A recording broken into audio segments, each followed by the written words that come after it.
There is a terrifying power in the silence of a woman who has been pushed too far. It is not the silence of surrender, but the calm before a storm that will remake the world. It is a quiet space where pain crystallizes into purpose and where forgiveness is no longer an option. For Amelia Vance, that silence began on a Tuesday afternoon, an afternoon that felt entirely ordinary, until it wasn't. The sun was streaming through the large bay windows of the home she had meticulously designed, casting long, golden shadows across the polished hardwood floors. It was a picture of domestic tranquility, a carefully constructed illusion of a perfect life. And then the doorbell rang.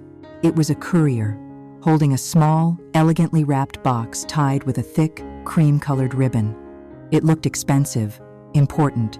Amelia signed for it with a polite smile, her mind briefly wondering if her husband, David, had sent an early anniversary gift.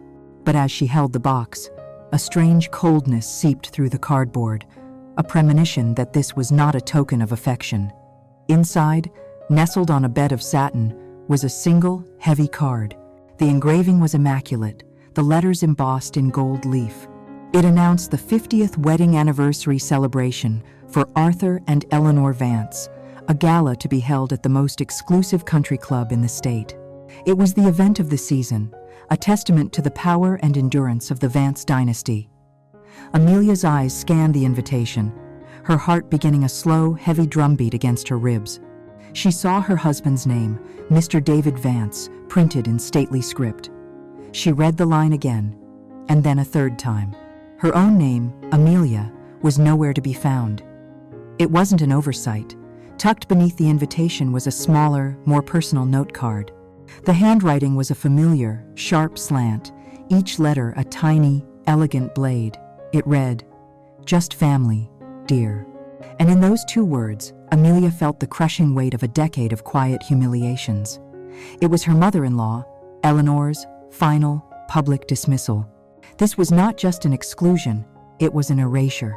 There was no screaming, no shattering of glass. Instead, a profound and unnerving stillness settled over Amelia. It was the end of hope, the death of the relentless optimism that had carried her through 10 years of trying to belong to a family that saw her as nothing more than a temporary inconvenience. She looked around the beautiful, empty house, a gilded cage she had helped build, and realized the truth. She was not family. She was an outsider, a tolerated guest whose welcome had finally expired. The pain was sharp, but what came after was something else entirely. It was a clarity so cold, so absolute, it burned away every last tear. The woman who had tried so hard to please, who had sacrificed her own ambitions on the altar of her husband's comfort, was gone. In her place, something new and formidable began to take shape in the silence. The storm had arrived. To understand the chilling silence that fell over Amelia Vance, you must first understand the landscape of her marriage, a terrain of subtle wars and unspoken treaties, negotiated daily for 10 long years. Her story was not one of a poor girl swept off her feet by a prince. It was the story of a queen who was convinced to lay down her own crown for a kingdom that never intended to welcome her. Amelia came from a world of blueprints and steel, a world where value was earned through talent and hard work. As an architect, she saw the world in terms of structure, potential, and integrity. She was a rising star in her firm, known for her innovative designs and an unyielding vision. She didn't need the Vance fortune. She was building her own. Then she met David Vance at a charity gala she had helped design. He was everything the stories promised: handsome, charming, with a smile that seemed to apologize for the immense wealth he represented. He was captivated not by her pedigree, which she didn't have, but by her passion. He listened, truly listened, as she spoke about the poetry of a well-designed bridge, the soul of a building. To Amelia, David felt like a beautiful, unfinished structure. She saw the potential for greatness in him, a strength that she believed was simply waiting to be excavated from beneath the weight of his family name. So when he asked her to marry him, she said yes, believing they could build a new world together, a merger of her vision and his legacy. David Vance, for his part, loved Amelia with the sincerity of a man who had never truly had to fight for anything. In the carefully curated world of the Vances, where wives were chosen like strategic assets, Amelia was his one act of rebellion. She was real, she was brilliant, and she wasn't impressed by his last name. In the beginning, this thrilled him. He would defend her, in his own soft way, against the early onslaught of his mother's disapproval.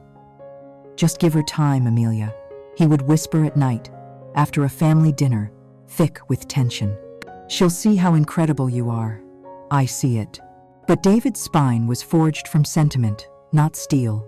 His promises were heartfelt in the moment, but dissolved like mist under the hard glare of his mother's will. He was a man caught between the woman he loved and the woman who had created him, and in every significant battle, he retreated to the safety of his upbringing, leaving Amelia to fend for herself on a battlefield she had never asked to be on. The architect of that battlefield was Eleanor Vance. Eleanor did not see a daughter-in-law. She saw a hostile takeover. In her mind, the Vance lineage was a pristine, centuries-old tapestry, and Amelia was a single, jarring thread of the wrong color and texture. Her attacks were never loud or vulgar. They were surgical strikes delivered with a serene smile. At lavish dinner parties, she would praise Amelia's charming, simple background, a compliment that was actually a public announcement of her otherness. She would ask Amelia for her opinion on complex financial matters, only to cut her off with a dismissive, "Oh, it's dreadfully complicated, dear. Don't you worry your pretty little head about it." Each gesture, each word, was designed to reinforce Amelia's status as a decorative, but ultimately unqualified, addition to the family. She was relentless in her campaign to diminish her daughter-in-law, a slow, steady erosion of her confidence and identity, hoping that one day Amelia would simply wear away to nothing. And then there was Arthur Vance, the patriarch, the silent king.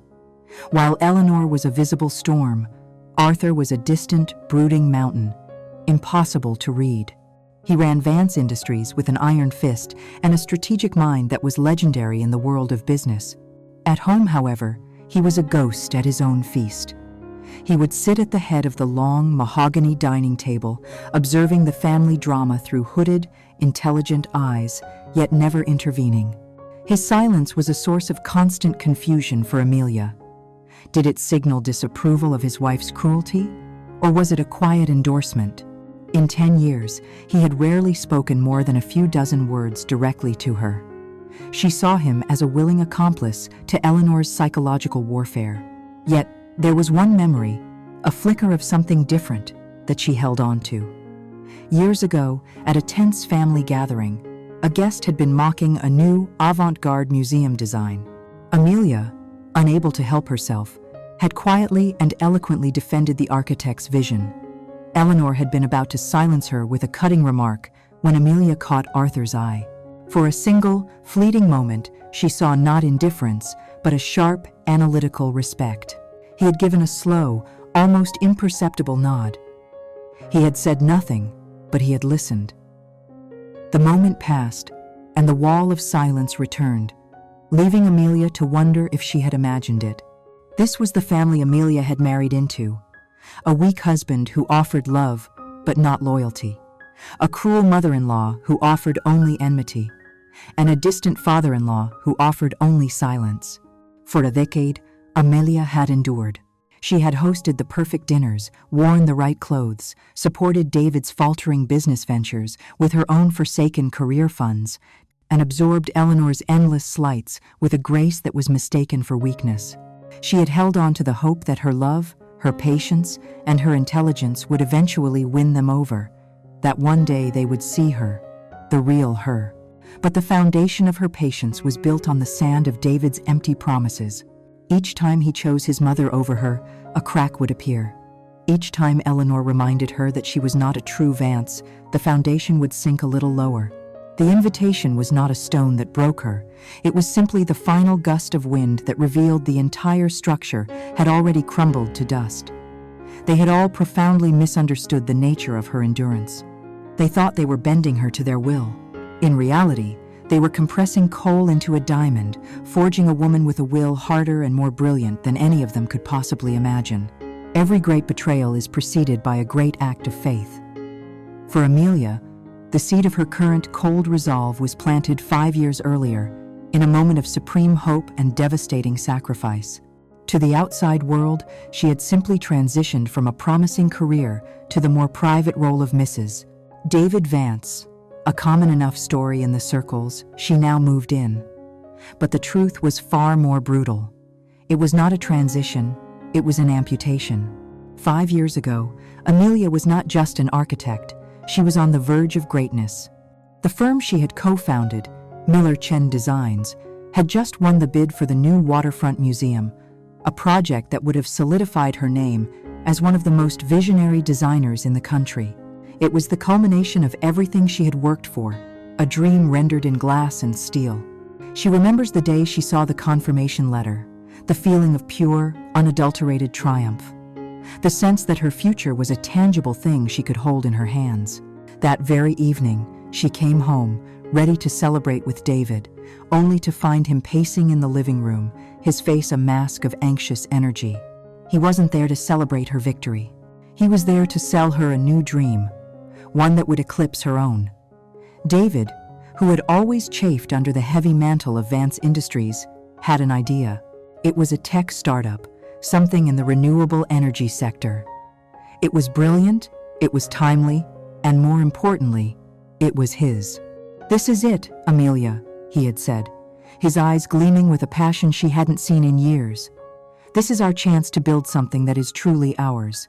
Not my father's, not my mother's. Ours." He painted a vivid picture of their future, a dynasty of their own making.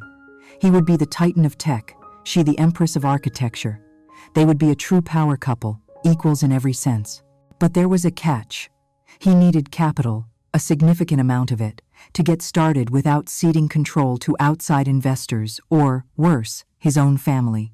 He had already been stonewalled by his father's board, a humiliation orchestrated, he was sure, by his mother who wanted him to remain safely under her thumb.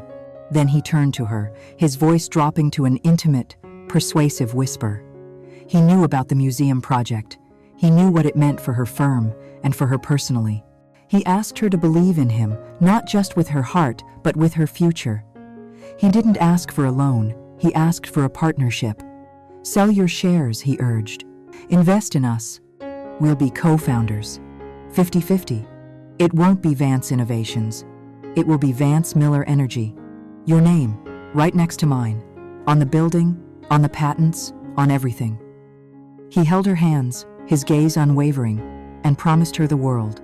This would be, he swore, the ultimate foundation for their life together, a company built not on his inheritance, but on her faith in him. Her partners at the firm were aghast. Her mentors told her she was insane to walk away from a legacy project for a speculative venture. They saw the risk, the folly of it all. But Amelia saw the man she loved, pleading for his one chance at self-respect. She thought that by giving him this, she wasn't just funding a company, she was liberating the man she believed him to be. In what she would later see as the single greatest mistake of her life, she chose his potential over her own reality. She signed the papers, liquidating her stake in her own dream, and transferred the entire sum, a life-altering amount of money, into his new corporate account. The weeks that followed were a whirlwind of activity. David was energized, working day and night. Amelia, having stepped away from her firm, threw herself into helping him, reviewing business plans, offering strategic advice, and designing their new office space. She felt the thrill of creation, believing she was laying the first bricks of their shared empire. The day the incorporation documents were finalized, David threw a small, celebratory dinner. He raised a glass of champagne. "To Vance Innovations," he toasted, his smile bright. The name hit Amelia with the force of a physical blow. Vance Innovations, not Vance Miller. She felt the blood drain from her face, but she waited until they were home, away from prying eyes, to ask, "David, what happened to Vance Miller?" He had the grace to look uncomfortable, shuffling his feet like a boy caught with his hand in the cookie jar. And then came the excuses, a torrent of them, smooth and well-rehearsed. The investors, darling, they were insistent. The Vance name is a global brand. It opens doors. It was a purely strategic decision. He could see she wasn't buying it. So he played his final card, his mother. And Mom, you know how she is. She threw an absolute fit, said it would look like I was leaning on you, that I couldn't stand on my own 2 feet.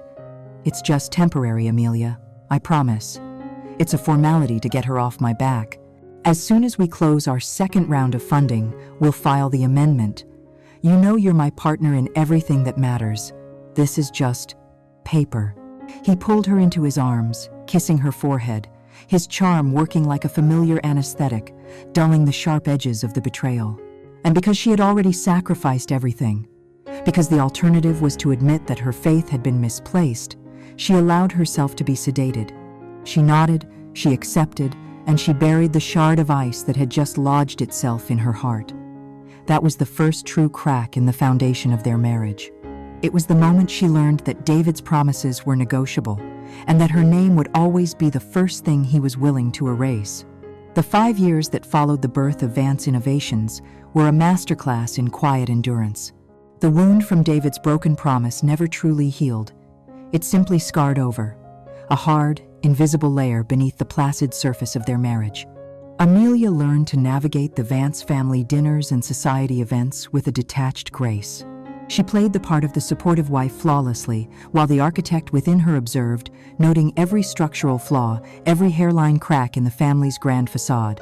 David's company, funded by her sacrificed dream, had achieved a moderate level of success, enough for him to claim a victory, and for Eleanor to reframe it as a product of his superior Vance genetics. Amelia's contribution was forgotten, a footnote erased from their official history. Life settled into a predictable, suffocating rhythm, a Cold War fought with polite smiles and words left unsaid. And then, the foundation of their entire world was shattered by a single, silent event. Arthur Vance died. It happened on a Wednesday, without warning or ceremony. A massive heart attack, the doctors said, swift and absolute. He was found by his housekeeper, slumped over his immense mahogany desk in the study, a place no one dared enter without an invitation. The news ripped through the mansion, not with a wave of hysterical grief, but with a sudden, profound vacuum. The silent, gravitational center of the Vance universe was gone, and in its absence, everything began to spin out of control. David was undone, but not in the way a man mourns a father. He was like a boy who had lost his king, his grief tangled with a terrifying, paralyzing sense of his own inadequacy. He didn't turn to his wife for comfort. He collapsed into his mother, reverting to the child she had always treated him as. Eleanor's grief, by contrast, was a spectacle of formidable control. Dressed in impeccable black, she moved through the initial chaos like a seasoned general, her sorrow a shield for her immediate and ruthless consolidation of power. It was in the days following Arthur's death that Amelia's quiet unease began to curdle into active suspicion. She was systematically, almost surgically, excised from the process of mourning. When she offered to help with the funeral arrangements, Eleanor had looked at her with cold pity. "That's very sweet of you, dear," she had said, "but this is a Vance affair. There are traditions, protocols you simply wouldn't be aware of. We'll handle it." David, standing right beside his mother, said nothing, his silence a clear endorsement. Amelia was relegated to the role of a spectator, watching as Eleanor and David huddled with florists and eulogists, crafting a farewell for a man Amelia had known, in a way they never could, through the shared language of silence and observation. The heavy oak door to Arthur's study, once a symbol of his imposing authority, became the new center of power. The family's corporate lawyers, somber men in dark suits, came and went at all hours. Amelia would walk past the closed door, hearing the low, urgent murmur of their voices, catching snippets of words like estate, voting shares, and succession. She was never once invited inside. The secrecy escalated. David, who had always been glued to his phone, became even more furtive. He would take calls in the garden or lock himself in the guest room, his voice a tense whisper. If Amelia entered a room while he was on the phone, he would end the call abruptly, offering a flimsy excuse. "Just business," he'd mutter, his eyes darting away from hers. "Board members. It's all a mess right now." But Amelia was an expert in reading blueprints, and she could see the design taking shape. This was not the chaotic scramble of a grieving family. This was the precise execution of a pre-existing plan. She saw it in the subtle shift in David, whose initial grief was rapidly being replaced by a nervous, almost giddy ambition. He started speaking of my father's legacy and the responsibility on my shoulders now, as if he were trying on a suit that didn't quite fit. She saw it, most of all, in Eleanor. Beneath the somber mourning attire, there was a new, unchecked power in her posture. With Arthur gone, there was no one left to temper her will. She was now the regent, and her son was her willing puppet. The breaking point came late one night. Amelia found David in the library, staring at a portrait of his father. She approached him gently, placing a hand on his arm. "David," she said, her voice soft. "Talk to me. What is going on? Why are you shutting me out?" For a moment, he looked at her, his face a mess of conflict and guilt. Then the mask of the New Vance patriarch slipped into place. He stiffened, pulling his arm away. "It's a very difficult time, Amelia," he said, his tone condescendingly patient. "The estate is incredibly complex. It's all legal jargon, corporate structuring. Honestly, you wouldn't understand." Those 3 words, "you wouldn't understand," struck her with the force of a slap. It was his mother's voice coming out of his mouth. It was the ultimate dismissal of her intelligence, her partnership, her very place in his life. In that moment, she knew. She was not his partner in grief. She was an obstacle to be managed. Standing in the cold, silent library, surrounded by the leather-bound books of a family that had never accepted her, Amelia felt the last vestiges of her love for David begin to die. She was not paranoid. A conspiracy was unfolding under her own roof, and Arthur's death was not the cause, it was the opportunity. They were planning a future that did not include her, and she had been a fool to ever believe it would. The nights in the Vance mansion grew longer, heavier. Sleep offered no escape for Amelia, only a brief, restless ceasefire in a war she was only beginning to understand. The air, once filled with the comfortable silence of a shared life, was now thick with unspoken plots. Amelia found herself walking the grand, empty hallways late at night, a ghost in her own home, listening to the house breathe, trying to decipher its secrets. It was on one of these aimless, nocturnal journeys that the final, brutal truth was revealed to her. She was drifting past the glass-walled conservatory at the east wing of the house, a lush, humid room that Eleanor favored for her late-night phone calls, and she heard voices, David and his mother. Their tones were low, conspiratorial, but the acoustics of the glass room carried their words into the silent hall. They thought she was asleep. They thought she was defeated, compelled by a cold, hard certainty that she deserved to know the nature of her own execution. Amelia pressed herself into the shadows of a large marble alcove and listened. Eleanor's voice was the first thing she heard, sharp and clinical, like the snipping of a surgeon's scissors. "The lawyers are in agreement, David. It will be far cleaner if she signs the papers before the official reading of the will. We present her with a generous settlement, of course. Something that makes us look magnanimous. She signs a comprehensive non-disclosure agreement, and she simply goes away, quietly. No fuss, a settlement, an NDA. Go away quietly." The words were like stones dropped into a deep, dark well. This was not a discussion about a potential separation. This was the logistical planning of her disposal.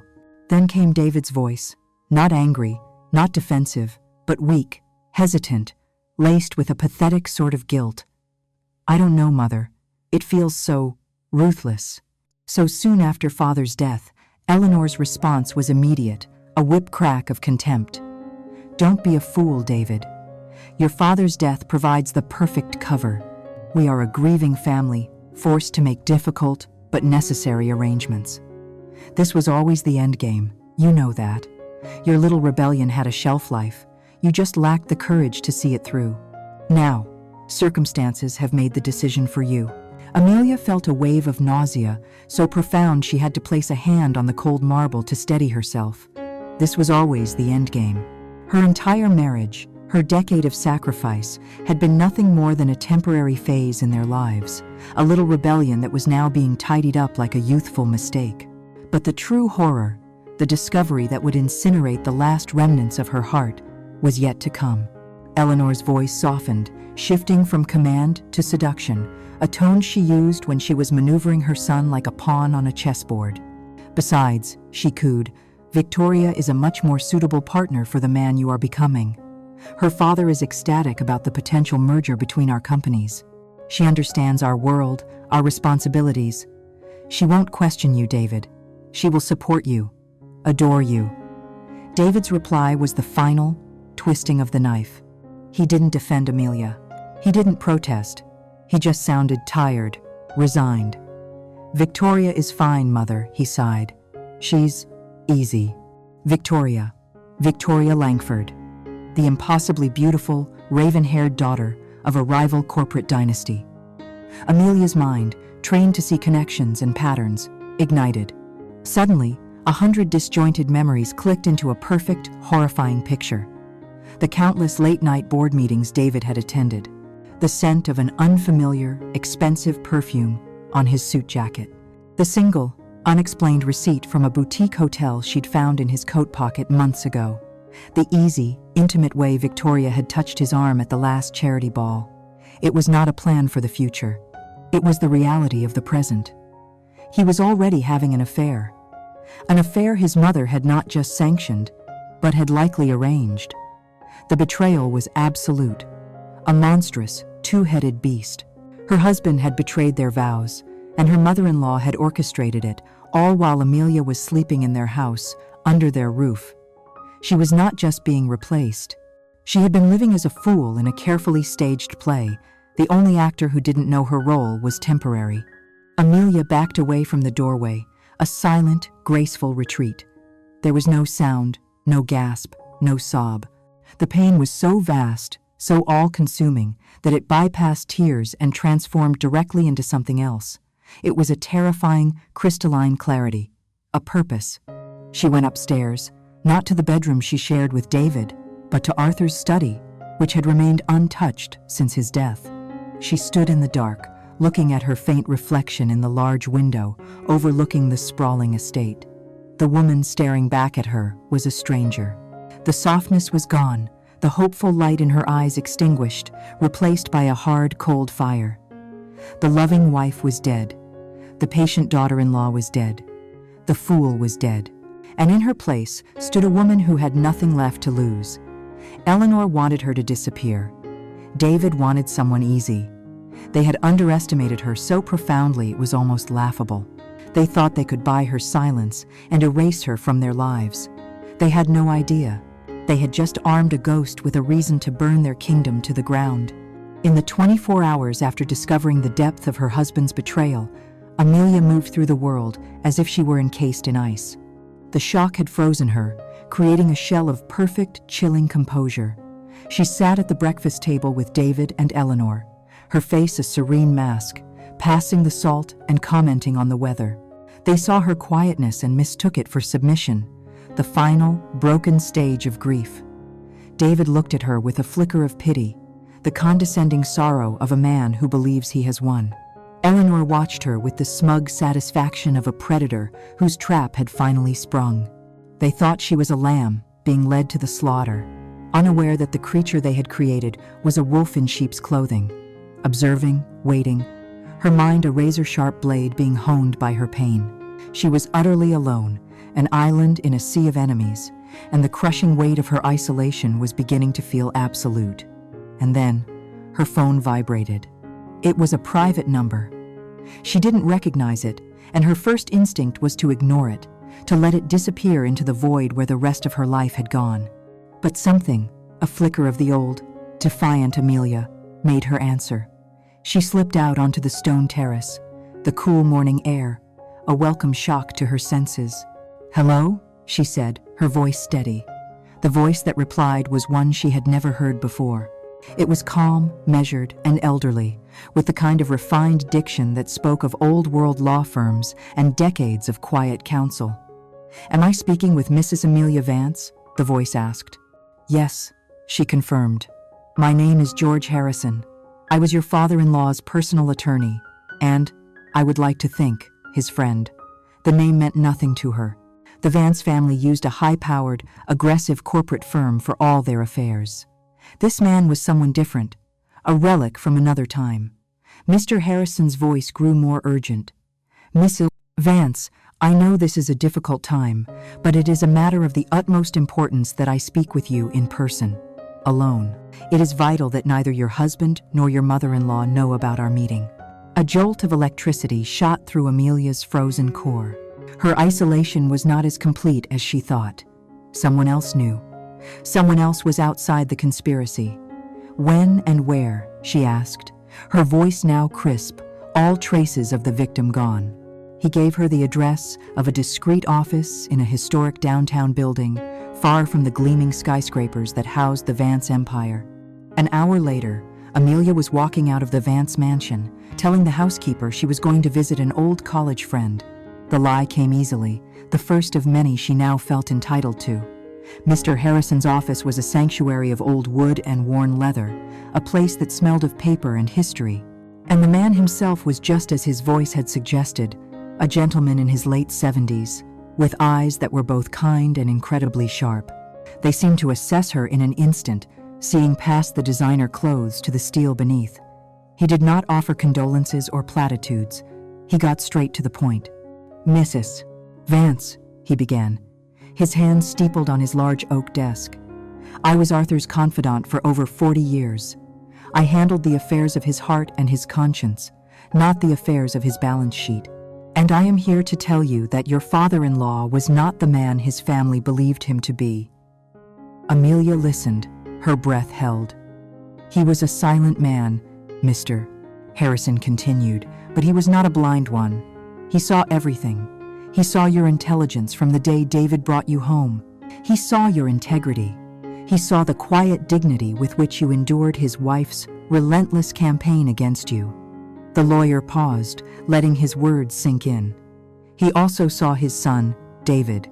He saw his weakness, his entitlement, his profound lack of a moral center. It was the greatest disappointment of his life. Mr. Harrison leaned forward, his gaze intense. Arthur knew about David's business debts.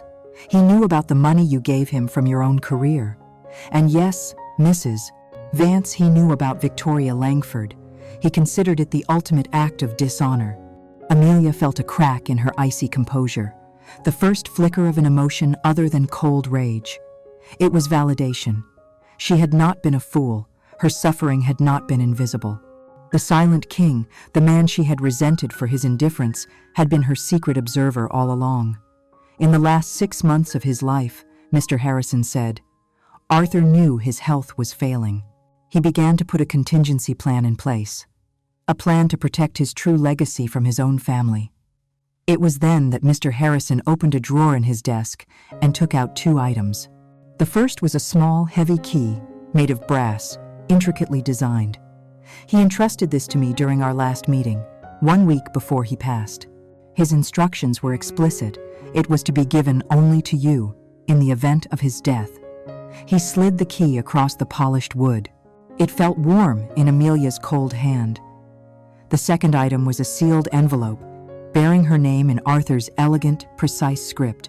Inside was a single card with the name of a private bank and a safe deposit box number. Below it, a single sentence was written. Justice is not a gift, Amelia, it read. It is a responsibility for those with the courage to claim it. Amelia left the law office and stepped back into the blinding sunlight, a different woman than the one who had entered. Less than an hour ago, she had been a victim, a pawn about to be swept off the board. Now, she was an emissary, an executor of a dead man's final, secret will. The despair that had filled her was gone, replaced by a surge of pure, dangerous purpose. Arthur Vance had not been a silent accomplice. He had been a silent judge, and from beyond the grave, he had just passed his sentence and handed her, Amelia, the gavel. Amelia did not drive home. The weight of the brass key in her pocket was a compass, pointing her away from the life that was being systematically dismantled behind her and towards an unknown future. She followed the address on Arthur's card, her knuckles white on the steering wheel, her mind a silent, churning sea of possibilities. She was no longer just a woman scorned. She was a messenger on a dead man's errand, and a profound, electric sense of purpose hummed through her veins. The bank was not a modern structure of glass and steel, but a fortress of granite and marble, a relic from an era when wealth was synonymous with permanence and secrecy. It was a place where fortunes were guarded and dynasties were made or broken in silence. The air inside was cool and still, smelling of old money and floor polish. When she presented the key and her identification, there was no surprise, only a quiet, efficient deference. She was an expected guest. A silent, uniformed guard led her through a series of locked gates, each one closing behind them with a heavy, definitive clang until they reached the main vault. The great circular door, a marvel of polished steel, swung open, revealing a world of quiet, metallic order. She was left alone in a small, private viewing room. It was a sterile, soundproof space, furnished with only a simple table and chair, designed for secrets. Before her sat the safe deposit box, a simple, anonymous metal container that felt impossibly heavy. Her hands were perfectly steady as she slid the key into the lock. The click echoed in the silence, a sound that seemed to separate her life into two distinct chapters, before and after. She lifted the lid. The contents were not what she expected. There were no stock certificates, no jewels, no stacks of cash. Instead, the box was filled with paper, organized with a meticulous, almost obsessive precision. On top lay a thick, leather-bound document tied with a simple black ribbon. The embossed title read, "The Last Will and Testament of Arthur M. Vance." The date printed below it was from just 2 weeks before his death. Her heart hammered against her ribs. This was not the will the corporate lawyers were poring over. This was something else. This was his final word. She untied the ribbon and began to read. The legal language was dense, but her architect's mind, trained to decipher complex structures, moved through it with speed and clarity. The first few pages were standard: bequests to distant relatives, donations to charities. Then she reached the core of the document, and the world fell away. The will was not a document of inheritance. It was a weapon of mass destruction, aimed directly at the heart of his own family. It stipulated, with surgical precision, that Eleanor Vance would inherit the family mansion and all its contents, along with a lifetime stipend. A single, brutal line followed. "This sum is deemed sufficient for her personal comfort, but not for her professional influence." It explicitly and irrevocably removed her from her seat on the board of Vance Industries. Next came David. He was to receive a trust, but its activation was conditional. It could only be accessed after a full, independent audit of his finances had been completed, and every single one of his debts, from his failed business ventures to his private gambling losses, had been settled in full from the principal. It was a clause designed not to provide for him, but to publicly shame him. And then came the final, earth-shattering blow. The true power of the Vance family, the controlling shares of Vance Industries, were not bequeathed to a person at all. They were to be placed into a newly created legal entity. As she read the name, Amelia had to stop, her mind refusing to process the words. It was to be called the Amelia Vance Trust for Integrity in Business. She read the line again and again. The sole trustee, granted absolute and unilateral authority over the trust and its immense voting power, was named as Mrs. Amelia Vance. A personal addendum, handwritten by Arthur and notarized, was attached. It read, "Power is a burden, not a prize. I leave it to the only person in my family who has demonstrated the strength to carry it with honor." Beneath the will lay the second treasure, a stack of slim, black moleskin journals. If the will was the what, these journals were the why. She opened the first one. The cold, impenetrable facade of Arthur Vance dissolved with every word she read. His precise, elegant script filled the pages, not with business dealings, but with the painful, secret history of his life. He wrote of Eleanor's infidelities from decades ago, framing their marriage as a cold, loveless business arrangement he had upheld for the sake of the family name. He meticulously documented every single loan he had given David, every lie his son had told him, every failure he had been forced to clean up. He wrote, with palpable disgust, about his knowledge of David's affair with Victoria Langford. He dishonors his wife, and therefore he dishonors me, one entry read. And then he wrote about Amelia. He had recorded conversations from dinner parties, noting her sharp insights. He wrote about the day she sold her company for David. She sacrificed a real achievement for his hollow dream. He is a fool. He does not see that she is the true builder in this family. In his final entry, he wrote, "They plan to discard her. They think she is a footnote in the Vance story. I will make her the author of the next chapter." Sitting in that cold, silent room, surrounded by the secrets of a dead man, the last of Amelia's grief was burned away by a white-hot fury and a staggering sense of purpose. The will was her sword. The journals were her shield. The upcoming party, the one she was not invited to, would not be a celebration of the Vance legacy. It would be a tribunal. Eleanor and David were planning to use it as a coronation for their new regime. She would turn it into a public execution of their character. She carefully placed the journals back in the box, keeping only the most recent one. She folded the will and placed it in her handbag. She walked out of that bank, past the silent guards, and through the heavy gates, stepping back into a world that looked the same, but was fundamentally changed. She was no longer a victim. She was an heiress, an avenger, the chosen instrument of a silent king's final, devastating move. Returning to the Vance mansion, after leaving the bank, was like walking back onto the set of a play after having read the secret, final act. The house was the same, the actors were the same, but Amelia saw it all with new eyes. Every polite smile from Eleanor was a tactical maneuver. Every guilty, evasive glance from David was an admission of his treason. The mansion was no longer her home. It was enemy territory, and she moved within its walls like a ghost with a purpose, her grief and shock now a carefully worn disguise.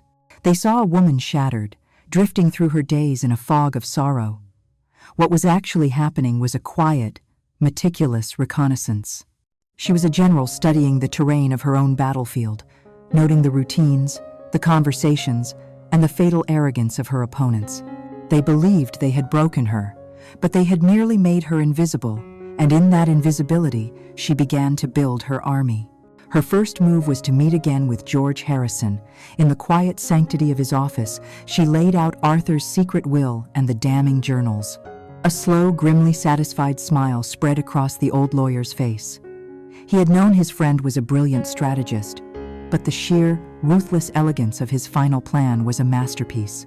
From that moment, Mr. Harrison was no longer just her ally.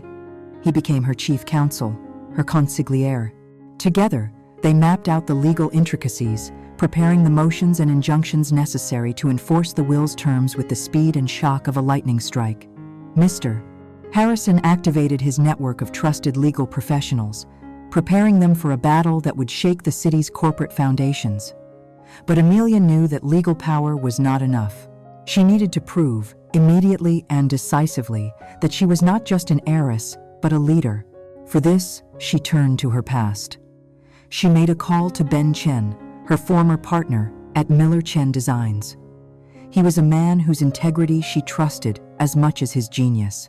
They met at a small, unassuming coffee shop, and Amelia, without revealing the full dramatic scope of her situation, told him she had been given an unexpected opportunity to take a controlling interest in a major, mismanaged corporation. She needed a small, elite team to perform a rapid, discreet analysis and draft a restructuring plan. Ben, who had always believed Amelia's retirement was a tragic waste of talent, saw the old fire back in her eyes. Intrigued and fiercely loyal, he agreed without hesitation. He assembled a small, secret team, a forensic accountant who could make numbers sing, and a corporate researcher who could find a needle in a digital haystack.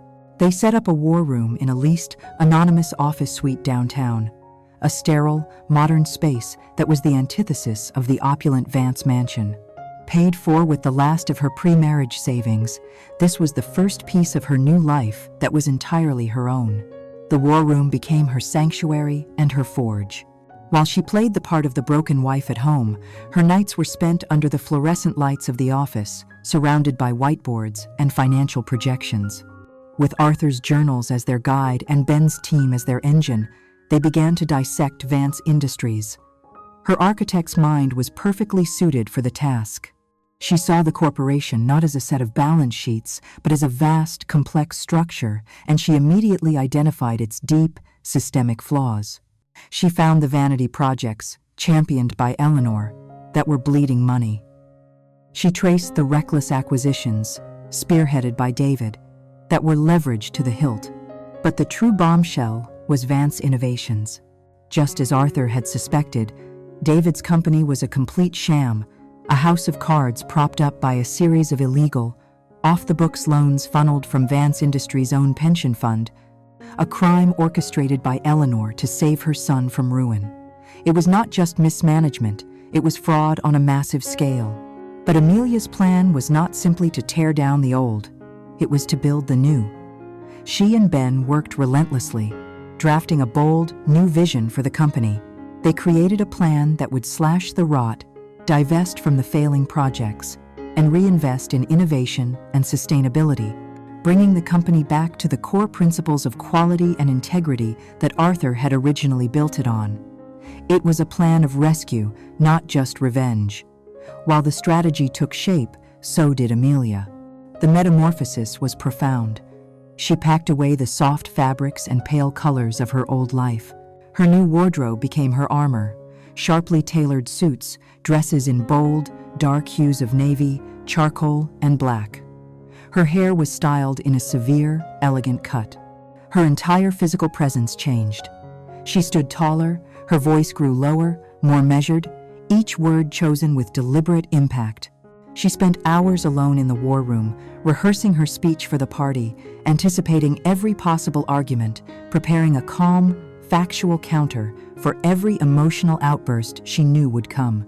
Back at the mansion, her performance was flawless.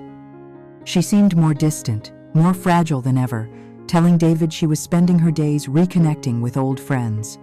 He was so consumed with his imminent victory and his new life with Victoria that he was relieved by her passivity, his guilt assuaged by her apparent surrender. On the evening of the party, Amelia stood before the large window in her downtown command center, looking down at the glittering city lights. The whiteboards behind her were filled with a perfectly structured plan of attack. The legal documents were signed and sealed in Mr. Harrison's briefcase. The damning evidence of financial crime was loaded onto a secure flash drive. She looked at her reflection in the glass. The soft, accommodating woman she had been was gone. In her place stood a queen, forged in the fires of betrayal, calm, focused, and absolute. The storm she had so meticulously prepared was just hours away from breaking, and she, the woman they had tried to erase, was its silent, unyielding eye. The ballroom of the Oak Creek Country Club was Eleanor Vance's throne room, and on this night she was holding court. The air was a carefully calibrated blend of solemn remembrance and triumphant optimism. Hundreds of the city's most powerful figures drifted through the cavernous space, their hushed conversations a symphony of influence and wealth. Crystal chandeliers, each the size of a small car, cast a diamond-like glow over everything, glinting off of expensive jewelry and the polished surface of the grand piano, where a string quartet played somber, elegant melodies. This was not merely a party. It was a coronation disguised as a memorial. At the center of it all stood Eleanor, a magnificent empress in a gown of deep sapphire silk. She navigated the room with practiced ease, accepting condolences for her late husband while her eyes, sharp and calculating, assessed the shifting allegiances around her. Beside her, looking every bit the handsome heir, was David. He was polished, confident, his grief packaged into a respectable, somber veneer. And hovering near him, a picture of youthful devotion, was Victoria Langford. Her presence was a masterstroke of Eleanor's social engineering, a silent, public announcement that the future of the Vance dynasty was already secured. After an hour of strategic mingling, a gentle chime silenced the room. The quartet softened to a barely audible hum. Eleanor Vance stepped up to a small, elegantly lit podium, a single white rose in a silver vase beside her. She began to speak, her voice a rich, controlled melody of sorrow and strength. She spoke of Arthur, her husband of 50 years, painting a portrait of a visionary, a titan, A loving family man, a portrait Amelia knew to be a masterful work of fiction. Arthur believed, above all else, in legacy, Eleanor said, her voice catching with perfectly timed emotion. He built an empire not for himself, but for the future, for his family. And now, the torch must be passed. She paused, her gaze sweeping across the silent, captive audience. A new era requires new leadership, a steady hand to guide the Vance legacy into the future. She then turned, her face a mask of maternal pride, and gestured towards her son. And I know of no one more capable, more ready to assume that great responsibility than my son, David. A wave of polite, respectful applause rippled through the ballroom. David stepped forward, gave a modest, appreciative nod, and placed a hand on his mother's arm. It was the perfect picture of a seamless transition of power. The king was dead. Long live the new king.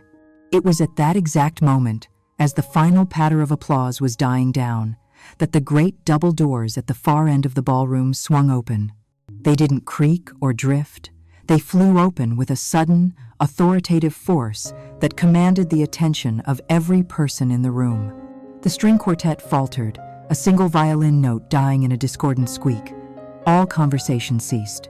Every head turned. There, framed in the grand doorway, stood Amelia. The woman they saw was not the gentle, accommodating Amelia Vance they vaguely remembered. This was a different being entirely. She wore a sheath dress of the deepest crimson, a stark, brutal slash of color against the muted, formal tones of the room. Her hair was pulled back severely, her makeup was minimal but flawless, and her eyes, clear and cold, held a fire that seemed to suck the very warmth from the air. She did not look like a woman who had come to plead or to make a scene. She looked like a general who had come to claim the field of battle. And she was not alone. To her right stood George Harrison, his silver hair and impeccably tailored suit, giving him the gravitas of a Supreme Court justice. He carried a worn leather briefcase that seemed to hold the weight of 100 secrets. To her left stood two other individuals, a man and a woman, their expressions severe, their dark suits radiating an unmistakable aura of high-stakes litigation. Their presence transformed the interruption from a personal drama into an official proceeding. A collective, stunned silence fell over the ballroom. Whispers erupted like sparks in dry grass. David's handsome face went slack, the color draining from it, leaving a pasty, terrified mask. He looked like a schoolboy whose most terrible secret had just walked into the parent-teacher conference. He instinctively looked to his mother, his eyes wide with panic. Eleanor's serene composure fractured. For a single, unguarded second, a look of pure, venomous rage contorted her features. Then, the mask of the matriarch slammed back into place. She raised her chin, her voice dripping with the ice of condescending authority. "Security," she called out, her voice not loud, but carrying across the silent room. "Please escort this woman out. She is unwell. She is not on the guest list." A burly guard in a tuxedo started to move purposefully from the side of the room towards the entrance. He was halfway there when Mr. Harrison took one single, deliberate step forward, positioning himself slightly in front of Amelia. His voice, though calm, filled the cavernous space with an undeniable authority that stopped the guard in his tracks. "I would strongly advise you to remain where you are," he said, his eyes locked on the guard. Then, he turned his gaze to Eleanor, and beyond her, to the entire, breathless assembly of the city's elite. "Mrs. Amelia Vance is not an uninvited guest," he announced, his words slow, precise, and devastating. "She is here this evening on official business. She is here as the primary representative and the chief executor of the final estate of the late Arthur M. Vance." Eleanor froze, her mouth slightly agape. David looked as though he might physically collapse. The word executor hung in the air, a declaration of war. In the grand doorway, Amelia remained perfectly still, her crimson dress a beacon of defiance, her eyes locked on her mother-in-law's. She hadn't said a word, but her message was clear. The party was over. The trial was about to begin. For a long moment, the ballroom remained in a state of suspended animation. Mr. Harrison's words, chief executor, hung in the air, a legal shield that Amelia's adversaries had no weapon to penetrate. Eleanor, for the first time in her life, looked truly speechless, her mind racing to find a counter move on a chessboard that had been flipped over. Finally, she found her voice, though it was a brittle, strained version of her usual command. "This is utterly preposterous," she declared, her eyes flashing with fury. "George, you have been a ghost for years. You have no authority. Our family's legal affairs are, and always have been, handled by the esteemed firm of Sterling and Cromwell. You have no standing here. This is a pathetic, desperate stunt." She was attempting to reclaim the narrative, to frame Amelia's arrival as the hysterical outburst of a scorned woman, aided by a senile old lawyer. But her words lacked their usual force. The foundation of her power was social, and for the first time, she was facing an opponent who wasn't playing by her rules. Mr. Harrison did not engage in the argument. He simply gave a small, almost pitying sigh and walked with unhurried, deliberate steps to the podium Eleanor had just occupied. He placed his leather briefcase on its surface with a solid, resonant thud that seemed to silence the last of the whispers. His legal team moved with silent efficiency, positioning themselves near the ballroom's main exits, their presence a quiet, formidable barrier. "Mr. Harrison adjusted the microphone, and when he spoke, his amplified voice was the embodiment of calm, irrefutable reason. "Good evening," he began, as if he were addressing a shareholder meeting. "While Mrs. Vance is correct that Sterling and Cromwell have long handled the corporate affairs of Vance Industries, I have had the distinct honor of serving as Mr. Arthur Vance's private, personal counsel for the past 42 years. It was a position of trust he bestowed upon very few, and it is in that capacity that I am here tonight, not to contest the old will you have on file, but to execute his final, legally notarized, and most recent last will and testament, dated 1 week before his passing, a document which, under the law, supersedes all previous versions." With a theatrical slowness, he opened his briefcase and produced the thick, leather-bound document Amelia had retrieved from the vault. The sight of it, so tangible and undeniably official, sent a visible shockwave through the room. Eleanor's face went white. This was not a bluff. This was an ambush. "Mr. Harrison put on a pair of reading glasses. "I will not bore you with the entirety of the document," he said dryly. "But Mr. Vance included specific instructions that certain clauses be made public in the event of any contest to his wishes." He looked up, his gaze sweeping over the crowd before landing on David. "Let us begin with the matter of Mr. David Vance." He then read, in a clear, steady voice, the clause detailing that David's inheritance was conditional upon the repayment of his staggering personal and professional debts. As he finished, he gave a subtle nod. One of his aides tapped a laptop, and the large screen behind the podium, which had moments before shown a smiling photo of Arthur and Eleanor, flickered to life. Projected in stark black and white for the entire room to see was a summarized ledger. It was a timeline of David's financial failures, the millions in gambling debts Arthur had secretly paid off, the series of failed startups, the exorbitant lifestyle expenses. It was a portrait of a reckless, incompetent fool, and it was being presented to the very people he sought to impress. David stumbled back a step, his face a mask of abject horror and humiliation. Across the room, Victoria Langford, with the swift, merciless instinct of her class, took a graceful, deliberate step away from him, severing their connection in a single, public motion. "Next," Mr. Harrison continued, turning a page, "the matter of Mrs. Eleanor Vance." He read the clause that stripped her of all corporate power, reducing her to a pensioner in the kingdom she believed she ruled. He then read from Arthur's handwritten addendum, his voice carrying the dead man's weary disappointment. "My wife's ambition has always been for the reflection of her own glory, not for the health of the company I built. That influence, which has cost this family so dearly, ends today." Eleanor stood as if turned to stone, her perfect matriarchal facade crumbling to dust, revealing the furious, powerless woman beneath. But Mr. Harrison was not finished. He paused, allowing the silence in the room to become heavy, suffocating. "And now," he announced, his voice dropping slightly for dramatic effect, "we come to the heart of the matter. The controlling interest, and the future, of Vance Industries. He looked to Amelia, who now glided from the doorway to the front of the room, her crimson dress like a trail of fire. She stood beside him, poised and silent. Arthur felt, Harrison declared, that his legacy could only be entrusted to one who understood its value and had demonstrated unwavering integrity. Therefore, he directed the entirety of his controlling shares to be placed within a new legal entity. He paused, his eyes locking with Eleanor's one last time. An entity to be known as the Amelia Vance Trust for Integrity in Business.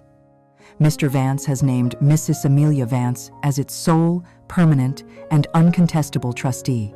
A chaotic uproar began to swell, a mixture of gasps and incredulous shouts. But before it could erupt, Mr. Harrison raised a single hand. "Silence," he commanded, and the room obeyed. Ms. Vance anticipated this confusion. He wanted you to understand why. He nodded to his aide again. The screen changed. This time, it displayed a series of internal bank transfers routed through shell accounts, accompanied by copies of damning emails between Eleanor and the company's compromised CFO. It was the undeniable proof of their scheme. The illegal funneling of millions from the Vance Industries Employee Pension Fund to secretly bail out David's fraudulent Vance Innovations. Arthur Vance discovered this theft 2 months ago, Mr. Harrison said, his voice now filled with a cold fury. He saw it as the ultimate betrayal, a crime against the loyal employees who built his company. He chose Amelia because he knew she was the only one with the moral courage to right this wrong and restore honor to his name. That was the final blow. The accusation of fraud, backed by irrefutable proof, was the kill shot. They were no longer just disinherited. They were criminals, exposed in front of their entire world. The reign of the Vances, as they knew it, was over. Amelia took the will from Mr. Harrison's hand and stepped forward, her eyes sweeping over the stunned faces of the crowd, finally resting on the shattered visages of her husband and his mother. The curtain had not just fallen on their drama. She had burned the entire theater to the ground. The immediate aftermath of the revelations was not loud. It was a deep, profound silence, the kind that follows a massive explosion, when the air itself seems to have been sucked out of the room. The projected images of forged bank transfers and incriminating emails glowed on the screen, a digital monument to the ruin of Eleanor and David Vance. They stood exposed in the center of the room, no longer hosts, but defendants in a court that had already passed judgment. The chaos that followed was not one of panic, but of swift, merciless realignment. The assembled guests were not a sentimental crowd. They were the apex predators of the city's financial ecosystem, and they had an unerring instinct for both weakness and power. For a moment, they were frozen. And then, as if guided by a single, silent signal, the tectonic plates of the city's social and business worlds began to shift. The movement was subtle at first, then absolute. People began to physically move away from Eleanor and David, creating a circle of empty space around them, a quarantine zone for the socially and financially toxic. Lifelong friends and allies suddenly found the floral arrangements fascinating, their gazes averted, their backs turned. They were no longer the powerful Vances.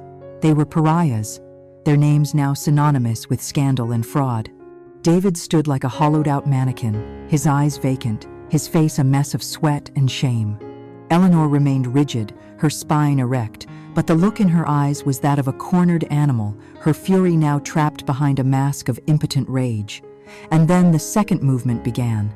The crowd, having abandoned the fallen monarchs, began to gravitate towards the new center of power.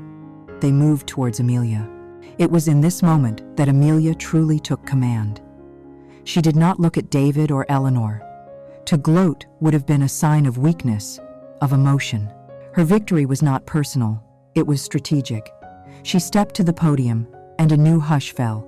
This one filled not with shock, but with a rapt, calculating attention. She was no longer an interruption. She was the main event. Her voice, when she spoke, was calm, steady, and devoid of triumph. "Good evening," she began, her gaze sweeping across the room. "What you have witnessed tonight is not a family drama. It is a necessary and long overdue course correction." She paused, letting the weight of her words settle. What was done to the Vance Industries pension fund was a crime and a deep dishonor to the legacy of a man who valued his employees above all else. My first official act as trustee will be to authorize a full, transparent, and independent audit of the company's finances. Every dollar will be accounted for, and every cent stolen from our employees will be restored. This was a masterstroke. She wasn't talking about revenge. She was talking about responsibility, instantly positioning herself as a restorer of order, a champion of the common worker. For too long, she continued, her voice gaining strength, this company has been driven by vanity and ego. That ends tonight. We will be returning to the founding principles of Vance Industries: innovation, quality, and above all, integrity. We will honor Arthur Vance's true legacy, not by clinging to the past, but by building a stronger, more honorable future. She concluded, her eyes finally moving over the faces of the board members and investors. The work of rebuilding begins tomorrow morning. She did not need to raise her voice. The quiet authority in her words was more powerful than any shout. The speech was a declaration. The age of nepotism was over. The age of merit had begun. The moment she stepped away from the podium, she was surrounded. Men and women who had looked through her for a decade were now pushing forward, their hands outstretched, their faces wreathed in sycophantic smiles. A brilliant move, Amelia. We are all behind you. A new era for Vance. She handled them with cool professionalism, accepting their business cards, promising nothing. Her old partner Ben Chen suddenly appearing at her side, acting as a gatekeeper, a clear sign that access to her was now a privilege. Across the room, the final, pathetic act of the old regime was playing out. Eleanor and David, now utterly alone, began their walk of shame. The crowd parted for them, not with respect, but with the silent revulsion one shows to the disgraced. Their exit was quiet, ignominious, a slow fade into irrelevance. As the ballroom began to empty, Amelia found a moment of peace on a deserted stone balcony overlooking the club's manicured gardens. The cool night air was a balm on her skin. The adrenaline began to recede, leaving behind the immense, terrifying weight of her new reality. The victory did not taste as sweet as she might have imagined. It tasted of ashes and duty. It was then that she heard a soft footstep behind her. It was Eleanor. Her face, in the pale moonlight, was a mask of pure, distilled hatred. "You think you have won," she hissed, her voice a venomous whisper. "You have his company, his money, but you will never have his name. You will never be a Vance. You will always be the little girl from nowhere." Amelia did not flinch. She turned slowly, her expression not of anger, but of a calm, almost surgical pity. She looked directly into the eyes of the woman who had tried for a decade to destroy her. "You are right, Eleanor," she said, her voice quiet and devastatingly clear. "I'm not a Vance. Arthur knew that. That's why he chose me." Amelia took a step closer, forcing Eleanor to hold her gaze. He didn't want another Vance to inherit his legacy. He had seen what that name had become. He wanted someone with integrity, a word you might not be familiar with. She held the older woman's gaze for one final, silent moment, and then she turned her back, a final, absolute dismissal. She walked back into the ballroom, her ballroom, leaving Eleanor alone in the dark with the ruins of her life. The party she was refused an invitation to had become her coronation. The reckoning was complete. 3 months later, the view from the top floor of the Vance Industries building was different. Not the city skyline, which remained the same, but the feeling within the walls of the CEO's office. The heavy, oppressive mahogany and dark leather of Arthur's era had been replaced by clean lines, modern art, and light. It was a space that breathed, a space designed for vision, not just for power. Amelia stood not behind the desk, but at the vast window, looking down at the city she was now helping to shape. The storm had passed, and the landscape was forever changed. The fallout from that fateful party had been swift and total. Faced with irrefutable evidence of fraud, Eleanor and David Vance had been stripped of everything. Their names, once a symbol of power, were now a synonym for disgrace. The ensuing legal battle was a mere formality. They were ruined, left with nothing but the bitter ashes of their own arrogance.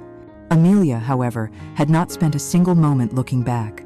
Her energy was focused entirely on rebuilding. Her first act had been to personally oversee the full restoration of the Employee Pension Fund, an act that earned her the fierce loyalty of the company's workforce. She had dismantled the culture of cronyism, promoting brilliant minds that had been languishing in middle management and removing the sycophants Eleanor had installed. She moved with the precision of an architect, shoring up the company's weakened foundations, cutting away the rot, and drafting a new blueprint for a future built on the integrity Arthur had written about in his journals. The market, once skeptical, had responded. The company's stock was climbing steadily. She was not just a worthy successor, she was proving to be a superior one. It was on a quiet afternoon, as the late sun cast long shadows across her office, that Mr. Harrison paid her a visit. He was no longer just a lawyer, but a trusted advisor and a genuine friend. He was carrying a small, polished rosewood box. "There is one last thing from Arthur," he said, his voice soft. "He left this in my personal safe." His instructions were specific. It was not to be given to you until you had secured your position entirely on your own terms. He wanted you to win the war before you learned all of its secrets. Amelia's heart beat a little faster. She had assumed all the secrets were out. She took the box and opened it. Inside, nestled on a bed of faded velvet, was a single, thick envelope. Her name was written on it in Arthur's familiar, elegant script. With trembling fingers, she broke the seal. Inside were two documents. The first was a handwritten letter. The second was a legal document, yellowed with age, from a certified genetics laboratory. It was a paternity test, dated nearly 50 years ago. The letter began without preamble. "My dearest Amelia, if you are reading this, it means you have succeeded. I never doubted you would. There is a strength in you that my family, in their blindness, mistook for weakness. Now, you deserve the final truth. The reason my disappointment in David was so absolute, the reason I could, in the end, turn my back on my own son, it is because he never was." Amelia's eyes flew to the DNA report. The names were there: Arthur M. Vance, Eleanor Vance, David Vance, and the conclusion, in stark, clinical type: probability of paternity, 0%. She went back to the letter, her world tilting on its axis. "Eleanor had an affair, long ago," Arthur wrote. "She thought it was a secret she took to her grave. But I have always known. I chose to raise David as my own, to protect the family name, a decision I have often regretted. I gave him my name, my wealth, my legacy, hoping that the Vance spirit might somehow take root in him. It never did. He inherited his mother's vanity and his biological father's weakness. And when you arrived, I saw for the first time what a true heir could be. I saw your mind, your grace, your warrior's heart. I saw you sacrifice your own dream for a man who was unworthy of it. In you, I saw the builder I always wished my son would be. This company, this legacy, is not a burden I have left you. It is a gift, given freely, from a father to the child of his spirit. You are not the daughter-in-law who inherited my company. You are the daughter I never had, and you are finally home." Amelia sank into her chair, the letter held to her chest. The final piece of the puzzle had clicked into place. Arthur's silence had not been indifference. It had been the long, lonely grief of a man living with a lifetime of betrayal. His gift to her was not just an act of justice, it was an act of love. He hadn't just given her a company, he had given her a family, a true one, built on a foundation of mutual respect and a shared vision of honor. Never underestimate the silence of a person who has endured for too long, for when they finally decide to act, they don't just move mountains, they change the entire landscape. This is Gia Din US, where every family has a story and every secret eventually comes to light.